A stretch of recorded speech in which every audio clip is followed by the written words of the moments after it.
Good evening, everyone. Sorry for the delay in starting our virtual meeting this month. We had some technical difficulties, as sometimes occur, especially when you're doing this for the first time. Welcome to the April meeting of the Naperville Astronomical Association. Thank you for tuning in with us this evening. Before we get to tonight's presentation, I am going to just run through a few brief announcements here. First off, as I said, thank you for joining us. We really appreciate that you're visiting us in the virtual world here. If you want to maximize your view, whether you are viewing us on Facebook or through the stream in our webpage, which hopefully is up now. We're a little bit behind the times, getting things going. There's a little button a little row of buttons which will come up if you mouse over the screen image. Down in the corner, there's a little gear and a little maximize indicator and a little volume indicator. If you're not having any volume hearing me, you have to turn that up. But the center one here that shows the maximize button, if you hit that, you should go pretty much to full screen on your viewing device. That might make things better for you. To ask questions, we are going to pause during the presentation at least once. If you have any questions along the way, feel free to use the comment space on your Facebook page there if you're viewing from Facebook, or if you're on Facebook or viewing us through the stream on our club website, you can send us emails to this address of feedback@naperastro.org, and we will do our best to follow those in real time and pass questions along to our tonight's speaker. We'd also welcome suggestions afterwards. Don't tell us you started 15 minutes late because you're doing things stupidly. We know that. So, but any other question or any other suggestions about how we can do a better job in presenting like this in the future, we'd be happy to hear. I wanted to run through briefly some upcoming events for the Astronomy Club. We have our Fundamentals program, which is our second program of each month. Our first meeting program on the first Tuesday of the month is normally a guest speaker about some topic in the science of astronomy or observational astronomy. But our fundamentals program is geared more for people who are getting started in something to do some area in astronomy, oftentimes about stargazing itself. This month's presentation on Tuesday the 21st is going to be on using filters with your telescope. So if you have a telescope, if you've got filters with it to screw into the eyepiece and you don't know what they're for, or you've read about them and you're wondering whether you need some kind of filters, we're going to try to address those questions in a practical manner. Our May monthly presentation on May 5th, we're kind of assuming at this point in time is also going to be an online presentation like this instead of a live one, unless things change very much. In either case, it'll be on Tuesday, May the 5th, and it'll be on digital astrophotography, on taking pictures of the heavens at night and the objects in the heavens with digital cameras. So that'll be 7:30 on the 5th. If you visit our website, naperastro.org and /calendar, everything is laid out there about our activities. Looks kind of empty this month because we are not doing group observing events this month.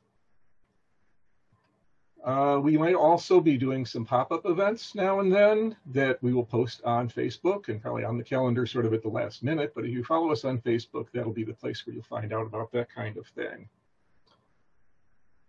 So this evening, our speaker is NASA Solar System Ambassador, Joel Knapper, and he's going to be speaking to us about women in NASA. Just briefly, Joel earned his Bachelor of Science degree in English Education from Southern Illinois University in Carbondale.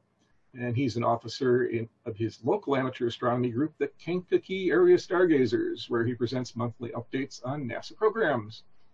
He also hosts many other NASA events in the Chicago area. He lives in Bourbonnais, and he's spoken for us a number of times in the past, and we're delighted to have him back again this evening. So without further ado, I'm going to turn the screens, as it were, over to Joel for his presentation.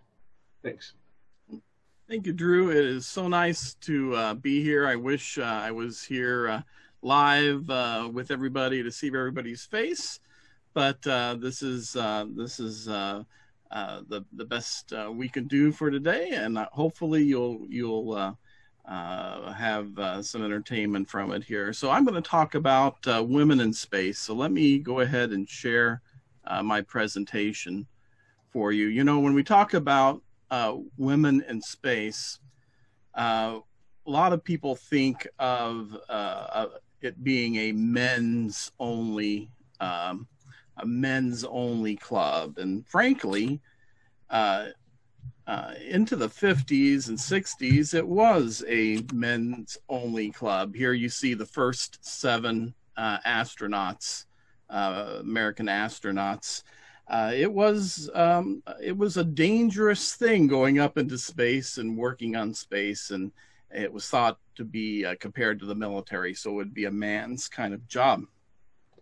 But there was a lot of women who've worked behind the scenes, and now today we have several women who are astronauts, but a lot of women worked behind the scenes in the 50s and the 60s that made the programs of NASA possible. So I'm going to talk about some of those women today. It is kind of neat that just in February, Christina Koch returned from the space station after spending a record of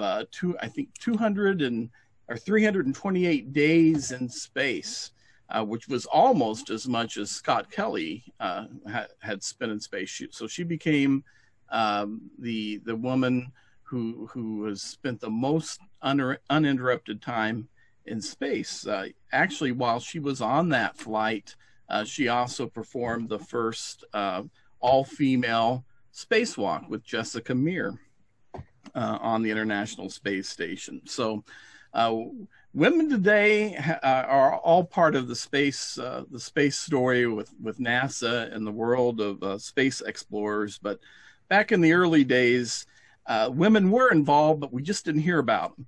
So I'm going to talk about these women who have contributed to the space program. I'm going to spend the first part of the presentation talking about some of the women who weren't astronauts, and then the last part of the presentation we'll talk about some of the astronauts that have been involved in space flight. So the first person I'm going to talk about is Katherine Johnson. Now, Katherine Johnson was born in 1918. She actually just passed away a few weeks ago. She graduated high school at 14 from West Virginia State with a math and French degree. She was the first Black woman to attend West Virginia University, and she took a job with the National Advisory Committee for Aeronautics, which was the predecessor of NASA. And she took that job at Langley Research Center, and she worked as a computer. So at that time, they called women computers. You know, we think today of a computer, we're broadcasting this presentation on a computer, but at that time, the women who worked there, and some men, were called computers because they would computate mathematical equations. And she worked on spacecraft trajectories. So if we send an astronaut up into space, she would work on the trajectory for getting them back to Earth in one piece. And she did that all the way from the Mercury spacecraft, where we sent one astronaut at a time up into space, all the way to the space shuttle. She was one of the first African-American women to be a NASA scientist, and she was portrayed on the film in Hidden Figures. If you've not had a chance to see Hidden Figures, it's a great film about those early computers. But she won the Presidential Medal of Freedom in 2015. And one of her biggest accomplishments was NASA named a big computer building at Langley Research Center, which is part of NASA now, after her. And we're going to listen to her talk a little bit about her life. She's a little hard to hear, so they closed caption the interview. But here's a little advice that she gives about working hard at something that you love to do.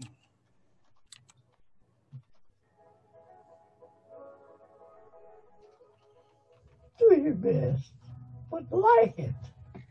Like what you're doing, then you will do your best. If you don't like it, shame on you.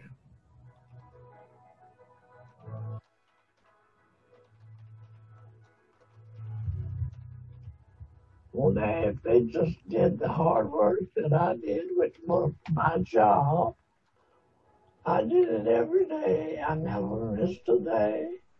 Never stayed home playing the stick and stuff. But my problem was to answer questions.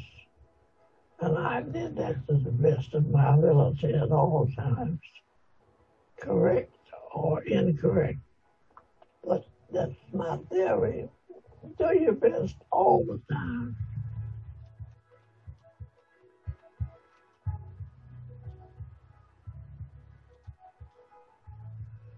I'll be exceedingly honored and greatly honored. But, you know, math is the same. I gave you that answer last year. It's the same now today. Well, the main thing is I liked what I was doing. I liked work. I liked stars and stories we were telling. And it was a joy to contribute to the literature that was going to be coming out. But little did I think it would go this long.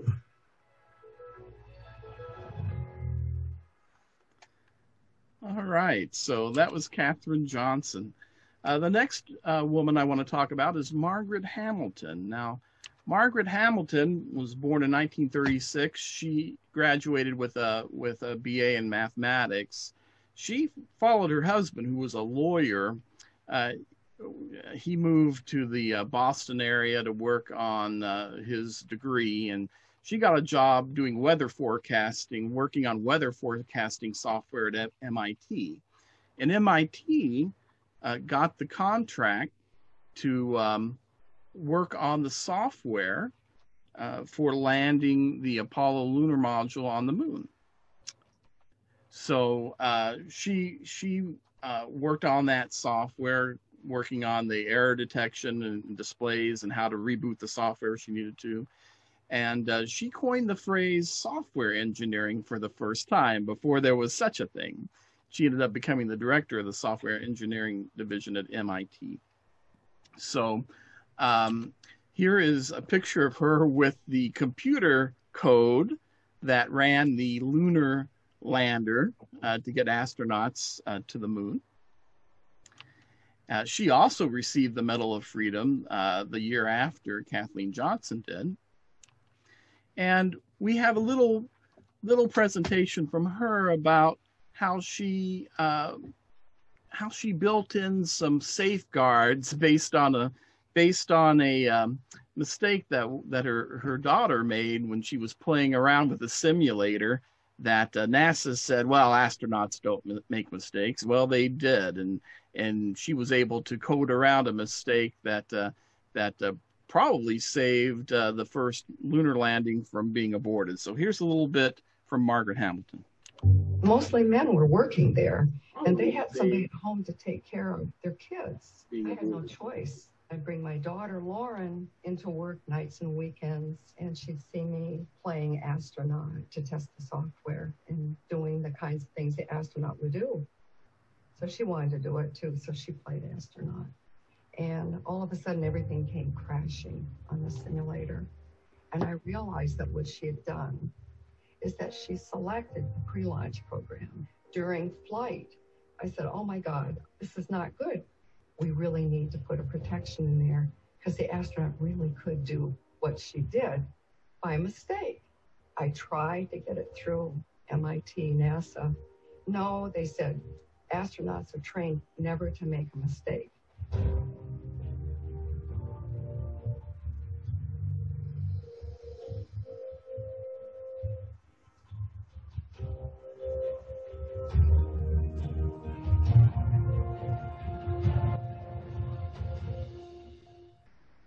There was an emergency.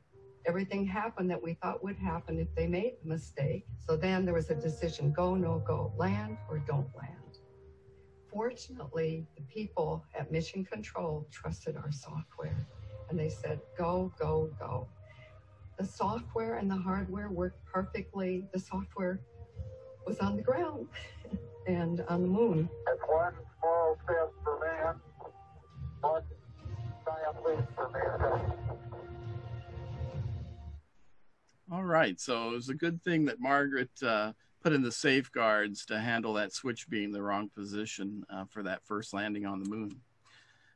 The next person we're going to talk about is Frances Poppy Northcutt. Now, Frances Northcutt was the first woman in mission control, and so she got a lot of interview time in the press there. It's like, oh, you're the first woman in mission control. How does it feel to be there with all of these men? And so she did a lot of interviews, but she was a very interesting person. She was born in 1943, again, had a math degree.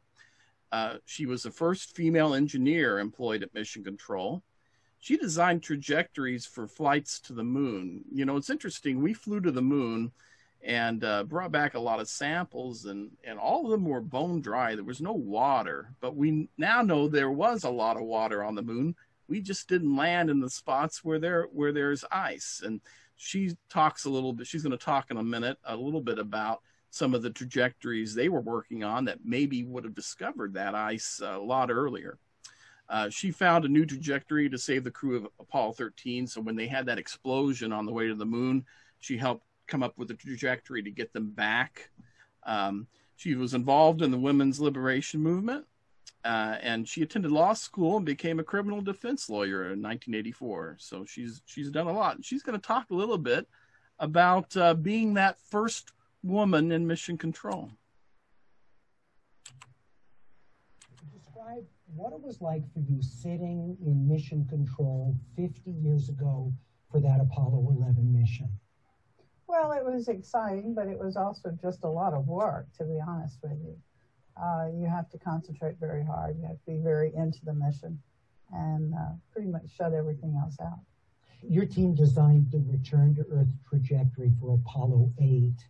For all of them. Yeah, but I mean, it wasn't the 8 was the first one, though, right? So beginning with 8, was there anything in the subsequent missions that you changed, or once you have a successful Apollo 8, the trajectory is set? Well, it's not the trajectory that's set, it's the computations are set, because you calculate every trajectory live in real time based on the exact position of the spacecraft. There were still some modifications that were being made. There's always, you have a big software program, there's almost always going to be some little bug or some little something that you need to adjust. But there were no major changes that were made in those preliminary missions. We had begun working on more advanced missions that were never flown to try to do more exotic, more challenging flights to the moon. What's an example of that mission? High inclination, polar orbits, things like that.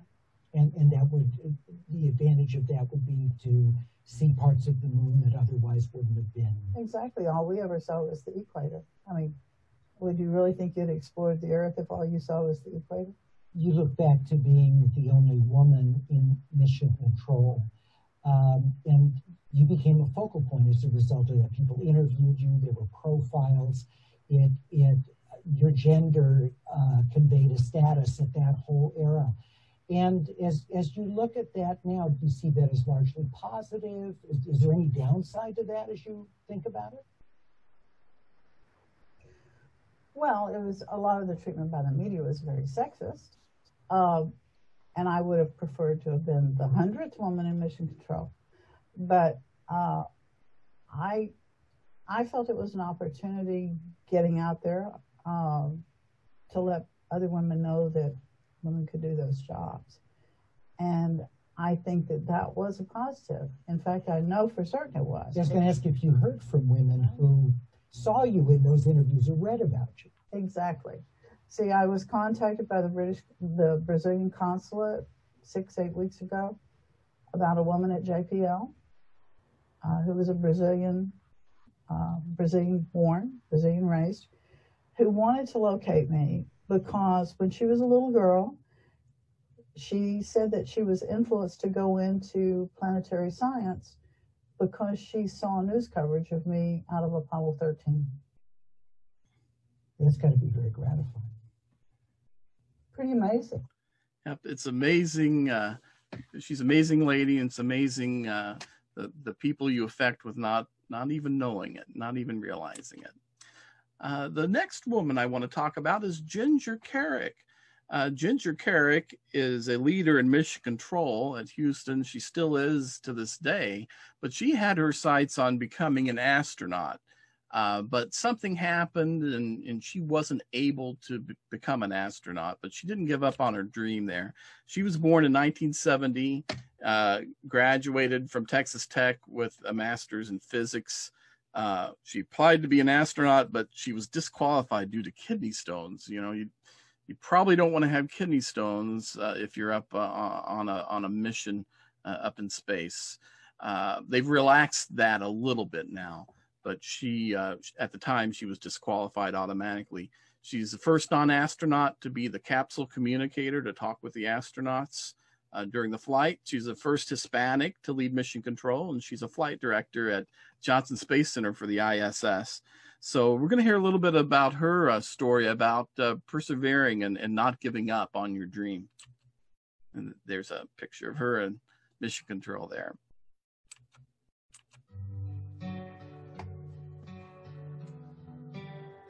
My dad used to take me to the library every weekend, and I would check out a book on science and math, mostly. I got my pick. The day that I checked out that book on astronomy and astronauts, it was different for me. I remember the book. I remember what it looked like. I remember in the back of the book, they taught me how to make an astrolabe. I built one out of a cardboard box. So that book was very important to me. The space spark stayed with me and is still with me, and that's what gets me up every morning to come into work. My name is Ginger Kerrick. I am a flight director, and I work at the Johnson Space Center. Losing my father was a very traumatic point in my life. I watched it happen. He had a heart attack at his work, and it changes your perspective as an 11-year-old. My mom, I leaned on my mom very heavily. She has been a tremendous influence in my life, and my mom was the pillar that kept the family together. I had 2 other sisters and 1 brother, and she is just a strong woman, a loving woman, and I could not have made it this far without her. When I was about 13, I wrote to NASA and said I wanted to work here, and I got this cute little letter back that said stay in school, study math and science, but I took it literally. So when I was in high school, I took a lot of honors science classes, a lot of honors math classes. They also encouraged me to participate in team activities, whether it be team sports or other clubs and volunteer organizations. So I did that as well in high school. And then in college, I chose to major in physics because I thought it would be difficult. And it was. When I was notified that I was going to come in and do interviews for astronaut candidacy, I was beyond words excited. That had been a dream of mine for a number of years. I'd met the minimum requirements. First person I called, of course, was my mother. I was excited. When I was notified that I was no longer a candidate for astronaut, I was devastated. I was informed that I had kidney stones, which was at the time a lifetime disqualification from the program. So I went home and did what anybody would do, cry and be completely miserable for a few days. And then I told myself, you need to snap yourself out of this. What other ways can you contribute to the program? And I thought, well, if I can't be an astronaut and go into space, at least I could teach astronauts, and each one of them can carry a little bit of what I taught them into space. And it was just that change in perspective that allowed me to, you know, wipe the tears and get back up and come back into work. And that was all it took. So what an inspiring story to not give up on your dream, even though it looked like her dream had gone away. She thought of other ways she could be part of the space program. So that's Ginger Kerrick. The next person we're going to talk about is Donna Shirley. Now there's Donna Shirley with the first rover that landed on Mars. That's the Sojourner rover that was part of the Mars Pathfinder mission, which was a mission to see can we land technology that could rove on Mars. So that's the real size of that rover, and it proved out the design of the wheels, and you know, used a modem to communicate back then. It was a test bed, but it's led to the Curiosity rover and the Spirit and Opportunity and the new Perseverance rover that's going to launch in July this year. But Donna Shirley was she managed the program, but she was told when she went to engineering school that women can't be engineers, which is probably the wrong thing to say, certainly the wrong thing to say to Donna Shirley.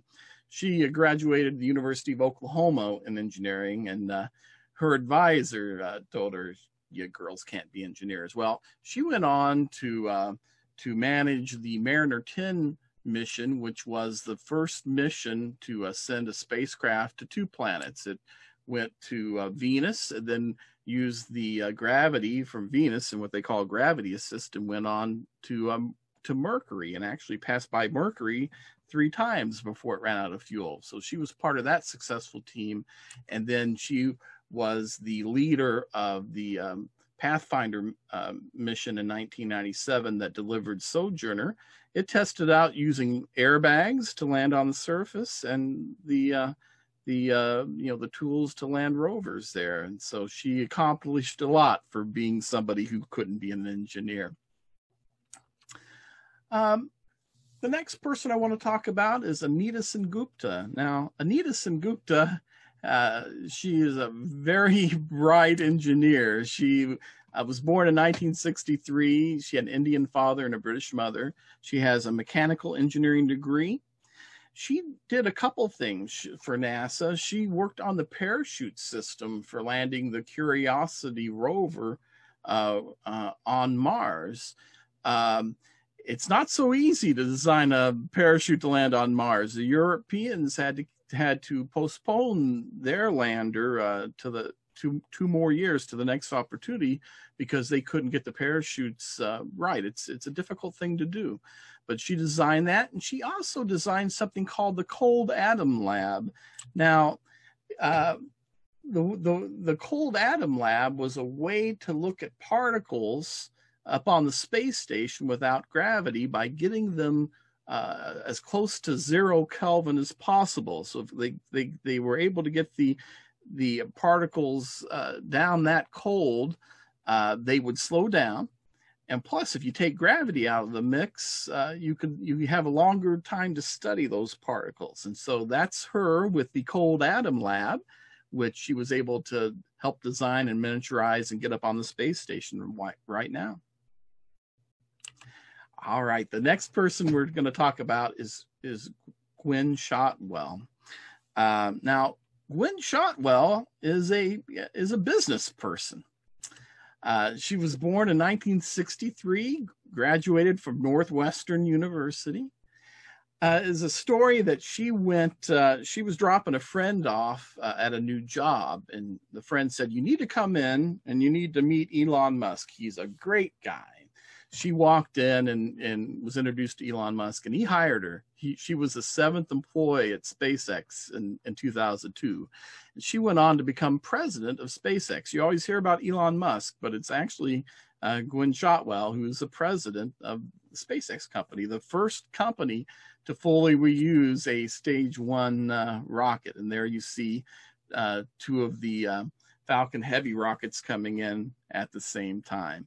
So here's somebody who probably never thought she would be involved in space exploration, going with that business degree, and she is part of SpaceX, highly successful company.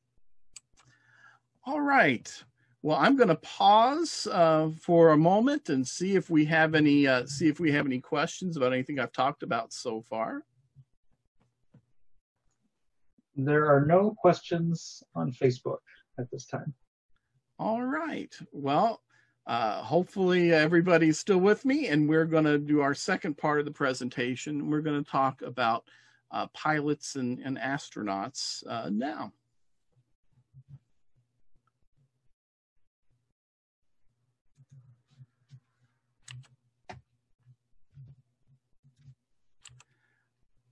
Okay, the first person I'm going to talk about is Jerrie Cobb. Now, Jerrie Cobb had learned to fly planes at a young age.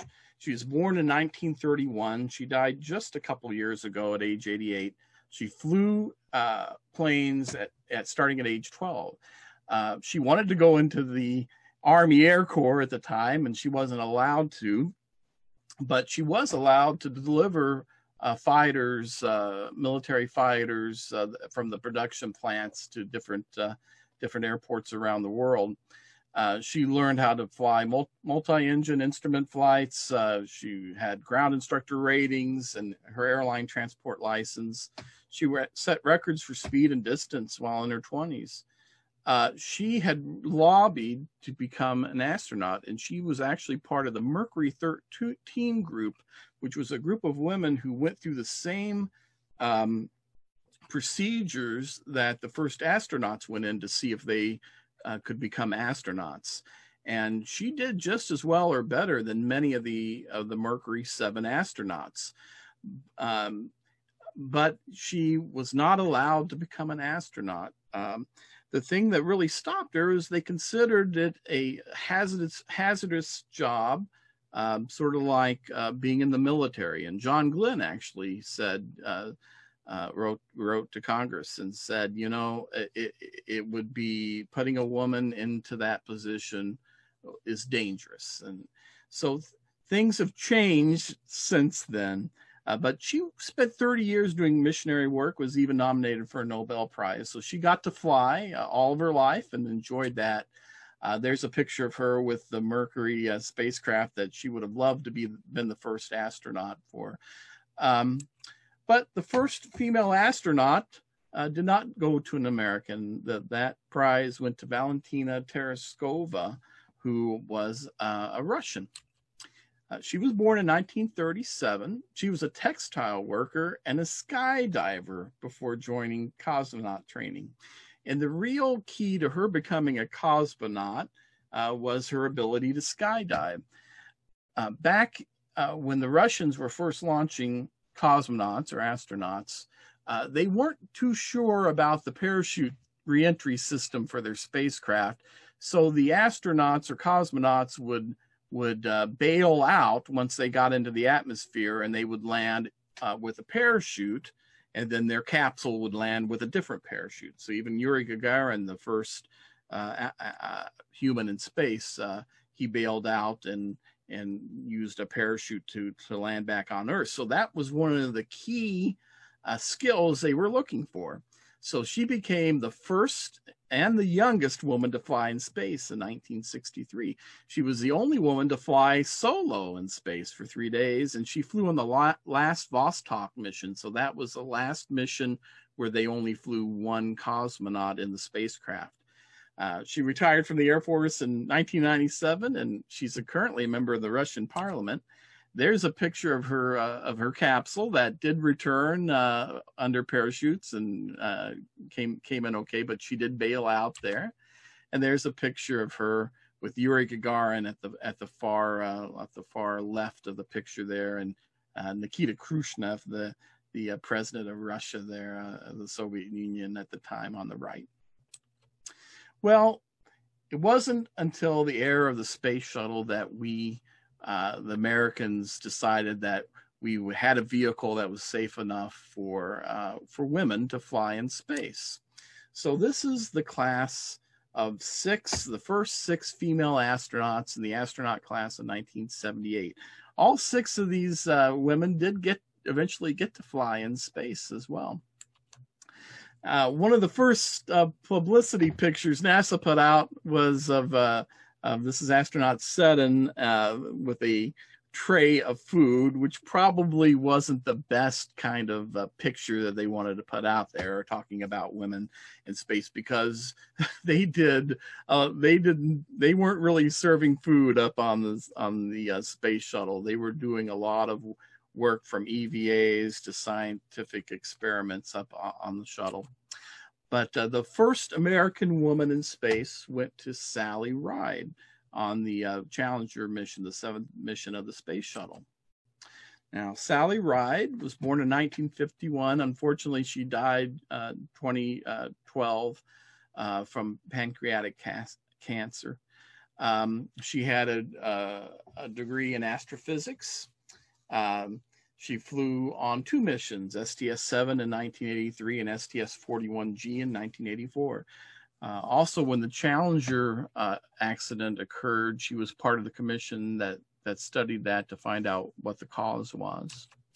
I can still remember I was in high school when Sally Ride became the first female American astronaut to fly in space. And so she was all over the news, all over Newsweek. We don't get too many published magazines like that anymore.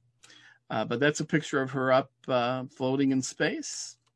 And here's a little video of her talking about, looking back on her being one of the first American female astronauts in space. This was made shortly before she passed away.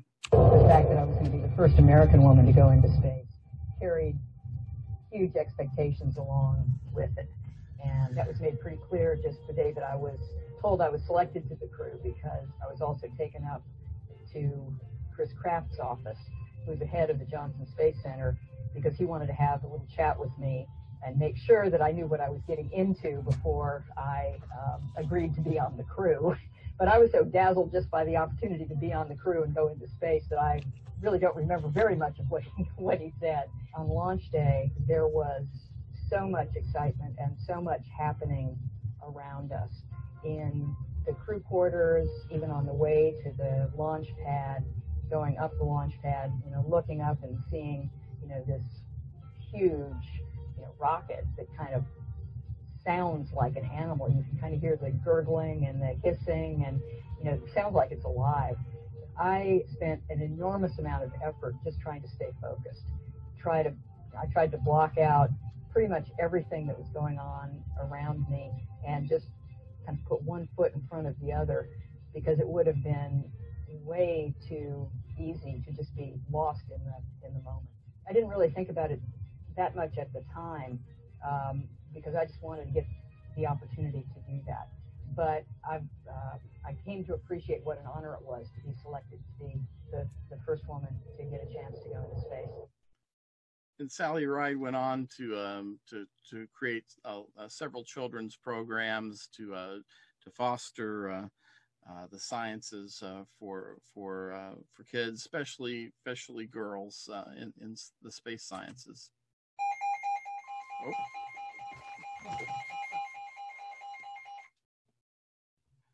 Sorry about that. That was the weather radio going off here. Didn't mean for that. The next astronaut I want to talk about is Mae Jemison. She was the first African-American female astronaut to fly in space. She was born in 1956, graduated from Stanford with a chemical engineering degree. She went to Cornell and graduated with a medical degree. She was born in Alabama, but raised in Chicago, went to Morgan Park High School. She became a NASA astronaut in 1987, the first Black woman to travel in space on a Space Lab mission. And she left NASA after the flight, and she later regretted it. She wished she had stayed in the program. But, getting through the astronaut program and then training for mission, it takes several years of your life just to prepare for the mission. So she was, at the time, she didn't Didn't think she wanted to go through another couple years of training. There's a picture of her up on Space Lab. You know, before we had the space station, the space shuttles carried science modules in the cargo bay. Some of them were pressurized like this, where it had experiments where they worked pretty much 24/7. They would have half of the astronauts on the shuttle mission would work 12 hours, and the other half would work 12 hours for up to 2 weeks up on the space shuttle. Now, of course, we do that science on the space station. Eileen Collins is the next female astronaut I want to talk about. She became the first pilot and then the first commander of a space shuttle mission. She graduated from Syracuse University with a degree in math and economics. She joined the Air Force and became a test pilot. She became an astronaut in 1990. And in 1995, she was the first female shuttle pilot and then the first female commander in 1999. She also, after we lost Columbia on reentry, she commanded the first mission after that in 2005. There's a picture of her with one of her first missions there when she was pilot, taking up, I think that's the Compton Gamma Ray telescope, one of the heaviest payloads the shuttle ever carried. And then there's a picture of her with, I think that was her final shuttle mission there. Have a little video of her talking about her experiences with Oprah. Now women in space are reaching new heights. Just last year, the world saw the first woman command a space shuttle. Eileen Collins joins us. And her baby girl. Standing up for mommy. Wow, that's fantastic.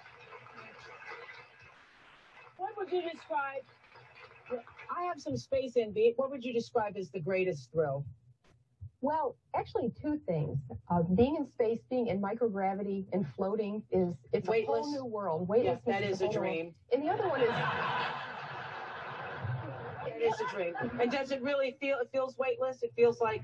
Well, the closest thing you can come to on Earth is a swimming pool. Okay. Except you don't get any resistance when you move your arms and legs. It's like learning how to roller skate. Really? Learning how to move around in space. Well, that's, yeah, I can't even imagine. Yeah. Okay, so then the other thing and is... the other thing is looking back at the Earth and seeing the Earth from space, you really get an appreciation of how fragile and beautiful and how much we need to take care of the Earth. Really? I bet when you come back, you never see things the same, or do you?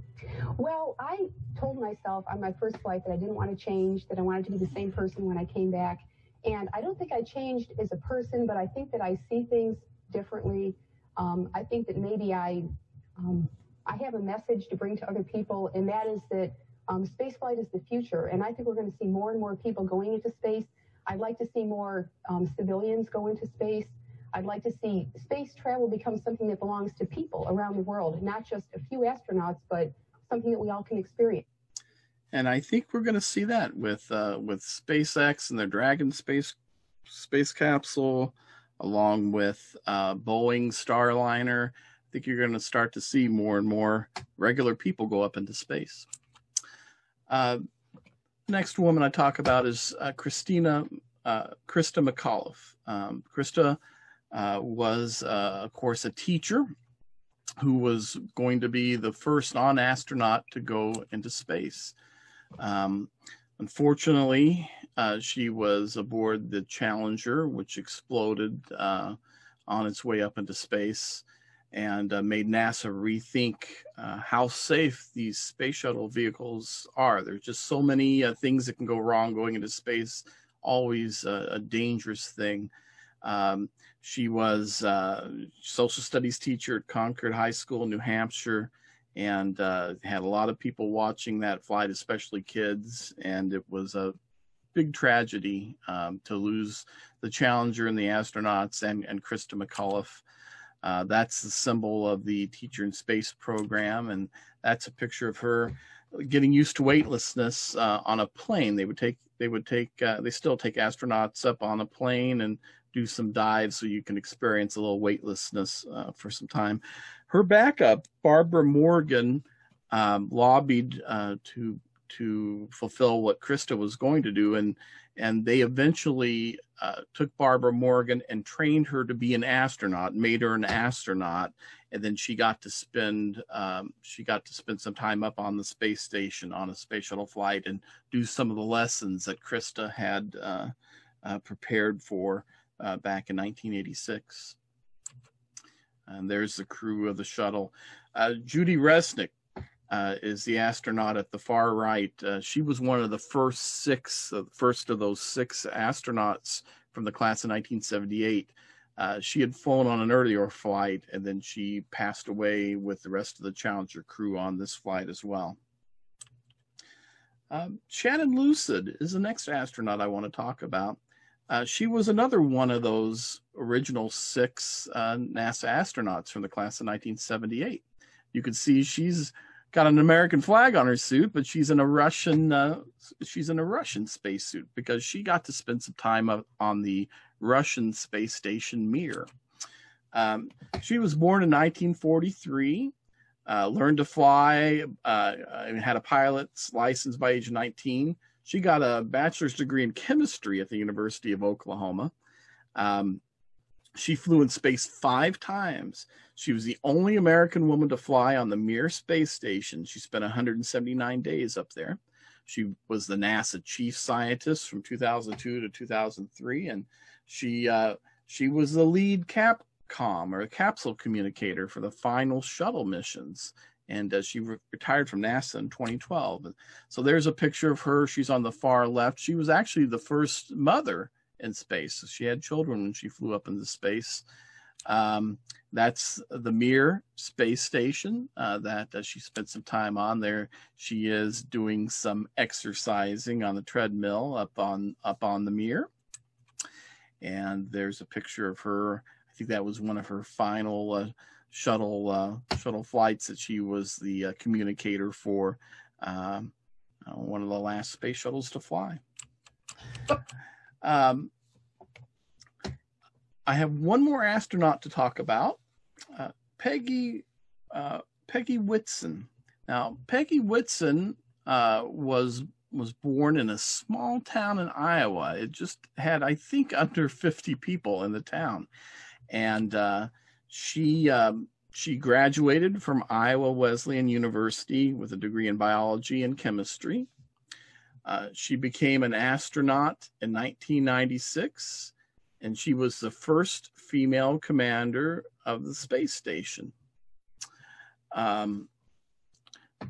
She served as a NASA chief astronaut and was the first non-pilot in 2009 to be the chief astronaut. She had the most spacewalks, or still holds the record for the most spacewalks by a female, 10 spacewalks over 60 hours. She was the oldest female spacewalker at 57. And until Christina Koch got back in February, she had held the record for a single space flight by a woman. That was 289 days in orbit. And she'd been in space total of 665 days if you count all of her time, which would be enough for a round trip to Mars. There's a picture of Commander Whitson and Pam Melroy, who was the commander of a space shuttle flight that went up to visit. So Pam Whitson was the commander of the space station at the time, and Pam Melroy was the commander of a space shuttle. So it's the two female commanders shaking hands as Pam entered the space station for the first time. And there's a picture of Pam out doing a spacewalk. She has a very inspiring story about becoming an astronaut, because she had to apply to be an astronaut 5 times before she was even selected. So here's a little interview with Pam Whitson.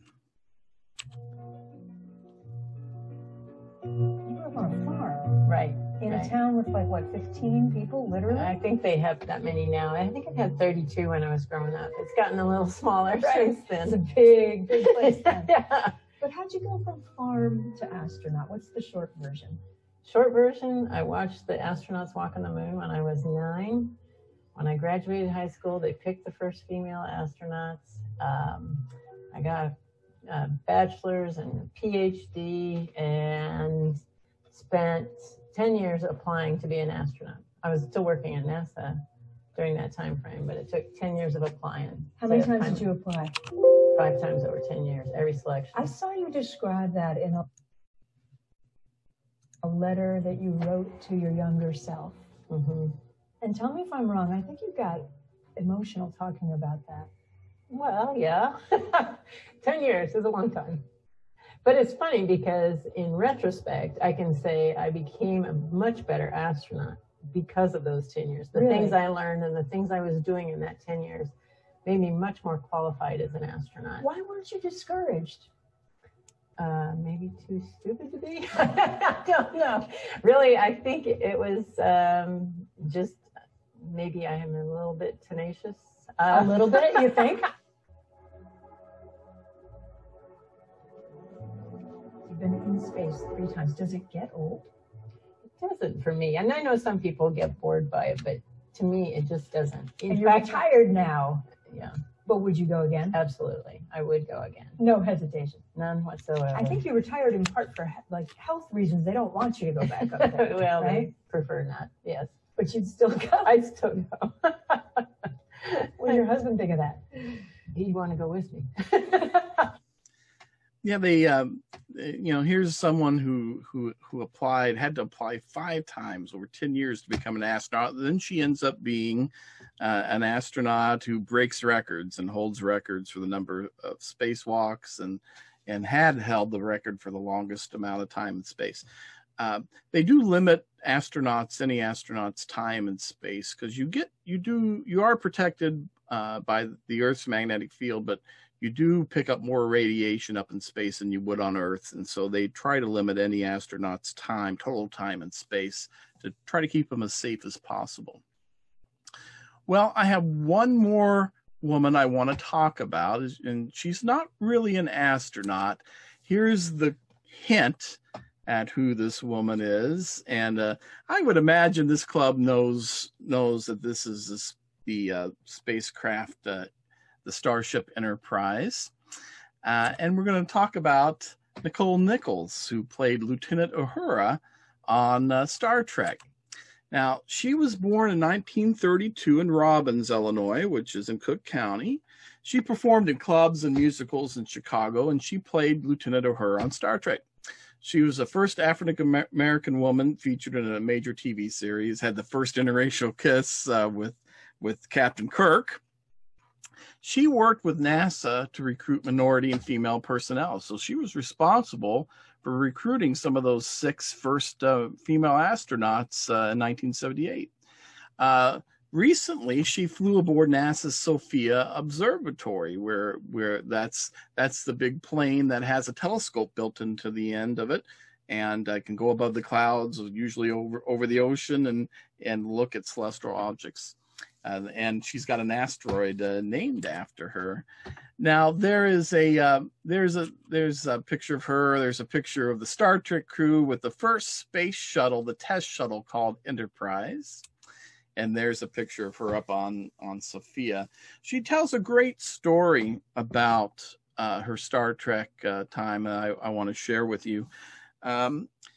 She'd been on season 1 of Star Trek and hadn't done a whole lot. She handled communications, but she went in to Gene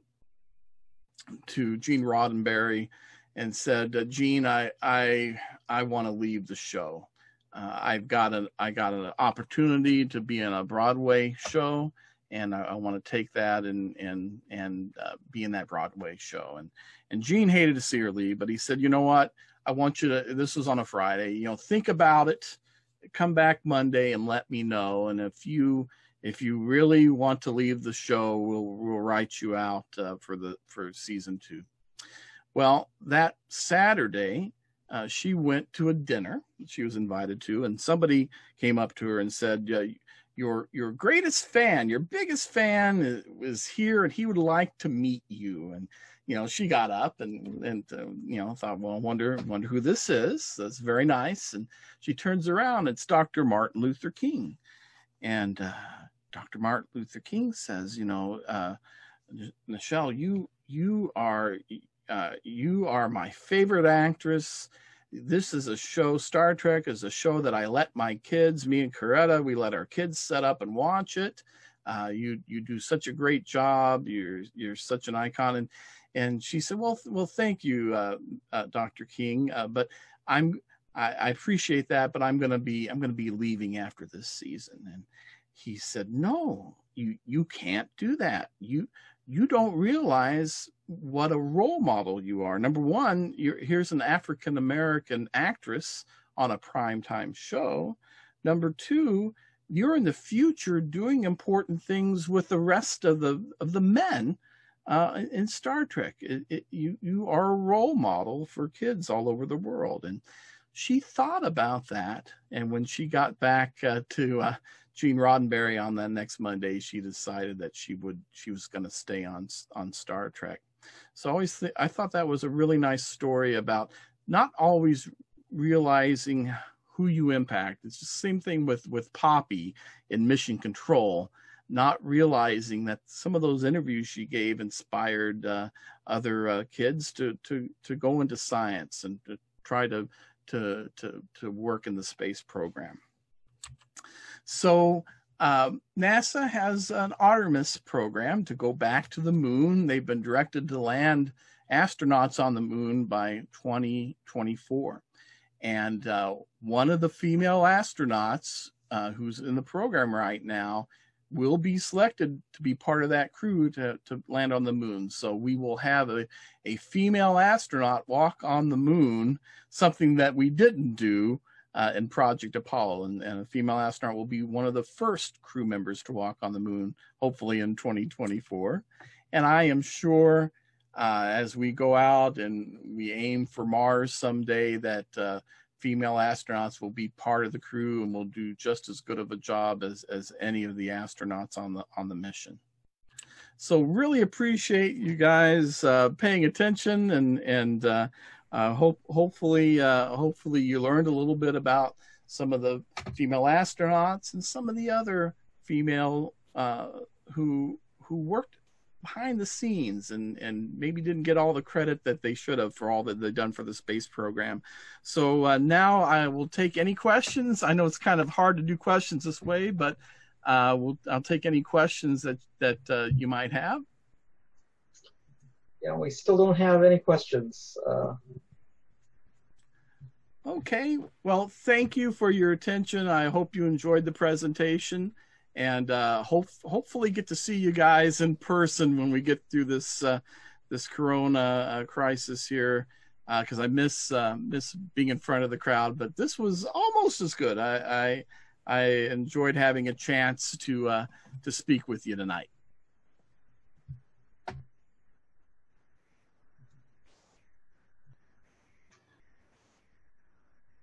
Okay, so Joel, I think you have to let go control of the screen, and I will take it back.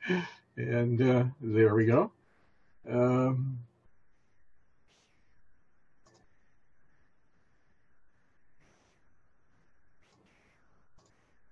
So here we are, back to the end of the program for the Naperville Astronomical Association. Once again, I really want to thank Joel for making the change of venue to a virtual world here, and tell you all that, again, we'd be happy to get your feedback on how things went. Pardon our glitches, of course.